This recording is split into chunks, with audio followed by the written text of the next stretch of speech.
అందరికీ నమస్కారం అండి. మరి ప్రతి వారంలోనే ఈరోజు సోమవారం కూడా కలెక్టర్ గారి ఆఫీస్ వద్ద మీకోసం ప్రజా సమస్యల పరిష్కార వేదిక జరుగుతూ ఉంది. అందులో భాగంగా ఇక్కడ ప్రకృతి వ్యవసాయ ఉత్పత్తుల స్టాల్ అనేది ఏర్పాటు చేయడం జరిగింది. ఈరోజు గోరుచిక్కుళ్ళు, దోసకాయలు, ముఖ్యంగా మనకి ఈరోజు కారము, పసుపు, అట్లాగే తినే కారం అంటే మనకి ఇది చిన్నులపాయలు వేసి చక్కగా చేశారు. చూసారా, సూపర్గా ఉంటుంది అనమాట. వేడి ఇడ్లీలో ఈ కారం వేసుకొని దీన్ని నెయ్యి వేసుకొని తింటే సూపర్గా ఉంటుంది. ఇట్లా ఈ కారం ఇవన్నీ కూడా మరి ఈ కారం ప్రకృతి వ్యవసాయ విధానంలో పండించిన మిరప నుంచి తయారు చేసినటువంటి కారం. ముఖ్యంగా ఏంటంటే మనము ప్రతిరోజు కూడా ఈ వంటల్లో కారం అనేది ఉపయోగిస్తాము.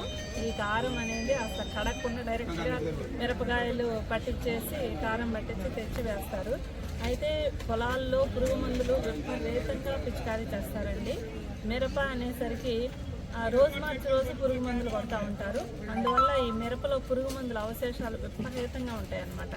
అలాంటి అవశేషాలు ఉన్నటువంటి ఆ మిరపను తీసుకొచ్చి మనం కారం పట్టించేసి దాన్ని డైరెక్ట్గా కూరలో వేసుకుంటాం. దీనివల్ల ఇందులో అవశేషాలు అనేవి అందులో ఉండి మన లోపలికి వెళ్ళిపోయి మనకు రకరకాల అనారోగ్యాలు వస్తూ ఉన్నాయన్నమాట.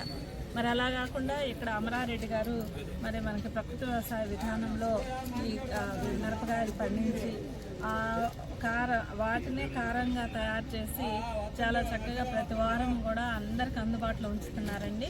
మన ఆరోగ్యం కాపాడుకోవాలంటే మనకు ప్రకృతి వ్యవసాయ ఉత్పత్తులే ఆహారంగా తీసుకోవాలి. కాబట్టి మీరందరూ కూడా ఈ అవకాశాన్ని సద్వినియోగం చేసుకోండి. Thank you.